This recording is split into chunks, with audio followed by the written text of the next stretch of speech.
بسم اللہ الرحمن الرحیم. Class 9 Unit Number 1. Prophet Muhammad sallallahu alaihi wasallam, a model of tolerance. O you who have believed, اے وہ لوگو جو ایمان لائے ہو، یا ہم ایسا بھی کہہ سکتے ہیں اے ایمان والو. Seek help through patience and prayer. اللہ سے مدد مانگو صبر اور نماز کے ذریعے.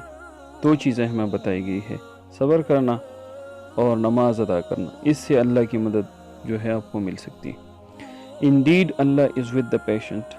بے شک اللہ صبر کرنے والوں کے ساتھ ہے. By tolerance we mean a fair and objective attitude towards those whose lifestyle differs from ours.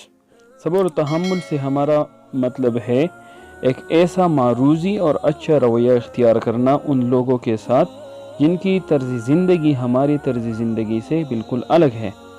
Tolerance is the virtue. برداشت اور تحمل ایک ایسی خاصیت ہے، ہم تحمل بھی کہہ سکتے ہیں یا برداشت بھی کہہ سکتے ہیں، which enables a person to forbear the attitude, negative remarks and actions with patience and calmness. جو کہ ایک انسان کو اس قابل بناتی ہے کہ وہ دوسرے لوگوں کے منفی رویے اور ان کے منفی خیالات اور ان کے منفی رد عمل بڑے تحمل اور سکون کے ساتھ برداشت کر سکے. The life of the Holy Prophet, peace be upon him, is a superb example of tolerance. حضور صلی اللہ علیہ وآلہ وسلم کی زندگی صبر و تحمل کا بہترین نمونہ ہے. It is his tolerance that led him to forgive his worst enemies. یہ آپ صلی اللہ علیہ وسلم کی تحمل ہی تھی جس نے آپ صلی اللہ علیہ وسلم کو اس بات پر مجبور کیا کہ اپنے بدترین دشمنوں کو بھی معاف کیا. Truly, he is an epitome of tolerance, forgiveness, patience and compassion. در حقیقت آپ صلی اللہ علیہ وسلم تحمل اور معافی، صبر اور محبت کی ایک بہترین مثال ہے. The Holy Quran describes him as Rahmatul lil Alameen, a mercy unto the whole mankind and the universe.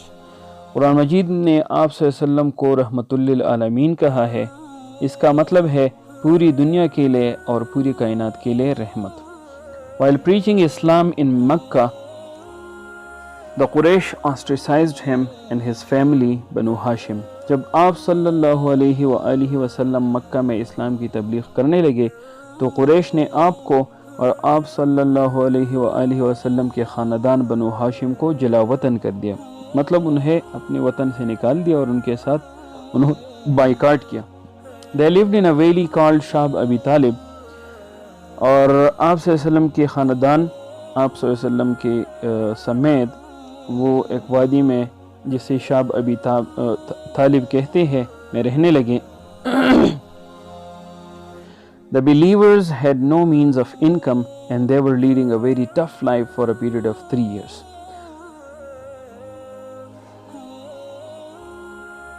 مومنوں کے ساتھ پیسے کمانے کا کوئی ذریعہ نہیں تھا اور وہ اس وادی میں انتہائی سخت زندگی گزارنے لگے تقریباً 3 سال تک.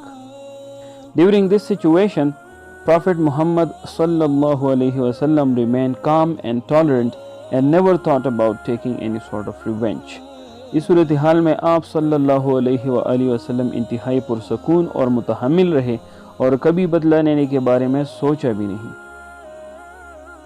Even after he had conquered Makkah, the Holy Prophet Muhammad sallallahu alaihi wasallam taught his followers to remain tolerant. مکہ فتح کرنے کے بعد بھی آپ صلی اللہ علیہ وسلم نے اپنے صحابہ کو یہ بات سکھائی کہ بالکل تحمل سے کام لینا ہے. After the conquest of Makkah, the Muslim army entered Makkah humbly and peacefully. مکہ فتح کرنے کے بعد مسلمان آرمی انتہائی سکون اور عاجزی کے ساتھ مکہ میں داخل ہوئی. No house was robbed. کسی کے گھر کو نہیں لوٹا گیا. No man or woman was insulted. نہ کسی مرد یا عورت کی بے عزتی کی گئی. The Prophet sallallahu alaihi wasallam granted a general amnesty to the entire population of Makkah. حضور صلی اللہ علیہ وسلم نے مکہ کے تمام لوگوں کو عام معافی دے دی. جتنے بھی لوگ تھے سب کو حضور صلی اللہ علیہ وسلم نے معاف کر دیا. After the conquest of Makkah, when everybody gathered in the خانہ کعبہ، مکہ فتح کرنے کے بعد جب ہر ایک شخص خانہ کعبہ میں جمع ہوا The Holy Prophet Muhammad sallallahu alaihi wasallam asked the people of Quraysh. حضور صلی اللہ علیہ وآلہ وسلم نے قریش کے لوگوں سے پوچھا What do you expect at my hands? آپ مجھ سے کیا امید رکھتے ہو؟ They all shouted in one voice, kindness and pity, precious brother, gracious nephew. وہ تمام لوگ جو وہاں موجود تھے انہوں نے بیک آواز جواب دیا مہربانی اور رحم دلی پیارے بھائی اور پیاری بھتیجی. They were not disappointed. اور حضور صلی اللہ علیہ وسلم نے ان کو مایوس نہیں کیا. The Holy Prophet صلی اللہ علیہ وسلم said the same forgiving words that Yusuf علیہ السلام had said to his brothers. حضور صلی اللہ علیہ وآلہ وسلم نے وہی معافی والے الفاظ دہرائے جو حضرت یوسف علیہ السلام نے اپنے بھائیوں سے کہے تھے. اور وہ الفاظ کیا تھے؟ Have no fear this day. May Allah forgive you and He is the most merciful of those who show mercy. آج کے دن آپ پر کوئی الزام نہیں. اللہ آپ کی مغفرت فرمائے اور اللہ سب سے زیادہ رحم کرنے والا ہے رحم کرنے والوں میں سے. The Holy Prophet sallallahu alaihi wasallam even forgave Abu Sufyan and his wife who were the worst enemies of Prophet Muhammad sallallahu alaihi wasallam and Islam. حتیٰ کہ حضور صلی اللہ علیہ وسلم نے ابو سفیان اور اس کی بیوی ہند کو بھی معاف کر دیا جو حضور صلی اللہ علیہ وسلم اور اسلام کے سب سے بدترین دشمن تھے. یہاں پر میں آپ کو بتاتا چلوں کہ ہند جو ہے انہوں نے حضور صلی اللہ علیہ وسلم کے چچا حضرت حمزہ رضی اللہ عنہ کو قتل بھی کروایا تھا اور آپ رضی اللہ تعالیٰ عنہ کی بے حرمتی بھی کی تھی. آپ کی لاش کی بے حرمتی کی تھی. He plotted many times against the Prophet, but the Prophet Muhammad sallallahu alayhi wasallam never did so. ابو سفیان چونکہ اب اس وقت وہ مسلمان نہیں تھے انہوں نے کئی دفعہ حضور صلی اللہ علیہ وسلم کے خلاف منصوبہ سازی کی لیکن آپ صلی اللہ علیہ وسلم نے کبھی بھی اس کے خلاف کچھ ایسا نہیں کیا. Similarly, the story of the Rabbi Zayd is one such epitome of learning from Muhammad صلی اللہ علیہ وسلم's practices. بالکل اسی طرح ربی یہ یہودی عالم کو ربی کہتے ہیں. زید کی کہانی خود حضور صلی اللہ علیہ وسلم کے برداشت و تحمل سے سیکھنے کی سب سے بڑی مثال ہے which reflects tolerance towards others. جو دوسرے سے تحمل اور برداشت سے پیش آنے کی عکاسی کرتی ہے. Once Prophet Muhammad sallallahu alaihi wasallam was attending a funeral of a man from the Ansar. حضرت ابو بکر رضی اللہ عنہ, حضرت عمر رضی اللہ عنہ, حضرت عثمان رضی اللہ عنہ and some other companions were with him. ایک دفعہ حضور صلی اللہ علیہ وسلم ایک انصاری صحابی کی نماز جنازہ پڑھ رہے تھے. آپ صلی اللہ علیہ وسلم کے صحابہ حضرت ابو بکر رضی اللہ عنہ, حضرت عمر, حضرت عثمان رضی اللہ عنہ اور باقی دوسرے صحابہ بھی آپ کے ساتھ وہاں موجود تھے. After the funeral prayer, جنازہ ادا کرنے کے بعد the Prophet محمد صلی اللہ علیہ وسلم sat down close to a wall. حضور صلی اللہ علیہ وسلم ایک دیوار کے قریب بیٹھ گئے. And the Jewish rabbi Zayd ibn Sana came towards him. اور یہودی عالم ربی جس کو کہتے ہیں زید ابن ثنا آپ صلی اللہ علیہ وسلم کے قریب آیا. He grabbed the Prophet صلی اللہ علیہ وسلم by the edges of his cloak, looked at him in a harsh way and said, "O Muhammad." اس نے آپ صلی اللہ علیہ وسلم کے چوغے کے کنارے سے آپ کو پکڑ کر کھینچا اور آپ صلی اللہ علیہ وسلم کو تلخ انداز سے دیکھتے ہوئے کہا, اے محمد, سخت الفاظ سے کہا, Will you not pay me back my loan? کیا آپ میرا قرضہ واپس نہیں کرو گے؟ I have not known the family of Abdul Muttalib to delay in repaying debts. میں نے یہ پہلی کبھی نہیں دیکھا کہ عبد المطلب کے خاندان کے فرد نے قرضہ واپس دینے میں تاخیر کی ہو. After seeing what the rabbi did to the Prophet صلی اللہ علیہ وسلم, حضرت عمر رضی اللہ تعالیٰ عنہ's eyes filled with anger. یہ دیکھنے کے بعد کہ ربی نے حضور صلی اللہ علیہ وسلم کے ساتھ کیا سلوک کیا, حضرت عمر رضی اللہ تعالیٰ عنہ کی آنکھیں غصے سے لال ہو گئی. He looked at the rabbi and said, آپ رضی اللہ تعالیٰ عنہ نے ربی کی طرف دیکھا اور کہا,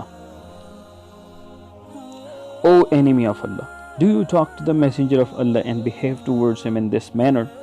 اے اللہ کے دشمن, تم اللہ کے نبی کے ساتھ یہ کس لہجے میں بات کرے اور یہ کون سا انداز تم نے اپنایا ہوا ہے؟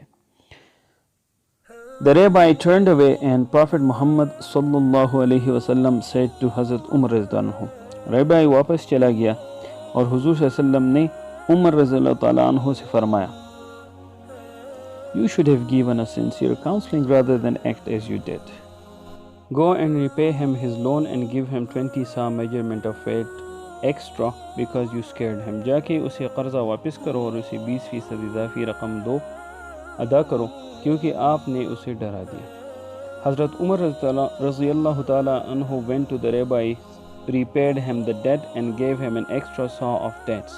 حضرت عمر رضی اللہ تعالیٰ عنہ ربی کے پاس گئے اور اسے اس کا قرضہ دے دیا 20% زیادہ کھجور کی صورت میں. The rabbi asked Hazrat Umar رضی اللہ عنہ why and he replied, The messenger of Allah ordered me to give it to you because I frightened you. ریبائی نے حضرت عمر رضی اللہ عنہ سے پوچھا کہ یہ کیوں، اور حضرت عمر رضی اللہ تعالیٰ عنہ نے جواب میں کہا اللہ کے نبی نے مجھے حکم دیا تھا کہ میں آپ کو یہ دوں کیونکہ میں نے آپ کو ڈرایا تھا. The fact was that Muhammad صلی اللہ علیہ وسلم was not late in repaying the debt. در حقیقت حضور صلی اللہ علیہ وسلم نے قرضے کی واپسی میں تاخیر نہیں کی تھی. The rabbi was asking for a repayment days before the loan was due because he wanted to test Prophet Muhammad صلی اللہ علیہ وسلم's tolerance. بلکہ ریبی وقت سے پہلے آپ صلی اللہ علیہ وسلم سے قرضہ واپس مانگ رہا تھا کیونکہ وہ چاہتا تھا کہ آپ صلی اللہ علیہ وسلم کے تحمل کا امتحان لیا جائے. The Rabbi Zaid found that tolerance and perseverance took precedence over anger and that harsh treatment was repaired with kindness. ریبائی زید نے دیکھا کہ سخت رویے کا جواب انتہائی مہربانی اور نرمی سے دیا گیا اور تحمل اور ثابت قدمی نے بری سلوک پر فوقیت حاصل کر لی. The Rabbi Zaid immediately renounced his religion and testified before the Holy Prophet صلی اللہ علیہ وسلم. ریبائی زید نے اپنے مذہب کو جلدی سے چھوڑ دیا اور حضور صلی اللہ علیہ وسلم کے سامنے یہ شہادت دی that there was none worthy of worship but Allah alone and that Prophet Muhammad صلی اللہ علیہ وسلم was his messenger. کہ اللہ کے سوا کوئی عبادت کے لائق نہیں، صرف اللہ ہی عبادت کے لائق ہے اور محمد صلی اللہ علیہ وسلم اللہ کے نبی ہے. Tolerance of the Holy Prophet صلی اللہ علیہ وسلم knew no bounds. حضور صلی اللہ علیہ وسلم کے برداشت کی کوئی انتہا نہیں تھی. He always treated people with kindness and compassion. آپ صلی اللہ علیہ وسلم نے ہمیشہ لوگوں سے مہربانی اور محبت کا سلوک کیا. Violence, anger and rudeness were never part of his personality. غصہ، تشدد، بد اخلاقی کے بھی آپ صلی اللہ علیہ وسلم کی شخصیت کا حصہ ہی نہیں رہے. He showed tolerance in the face of adversity and kindness in the face of harsh treatment. آپ صلی اللہ علیہ وسلم نے سخت صورتحال میں ہمیشہ برداشت اور تحمل سے کام لیا اور جب کبھی کسی نے آپ کے ساتھ بدسلوکی کی تو آپ صلی اللہ علیہ وسلم نے ہمیشہ انتہائی مہربانی سے کام لیا.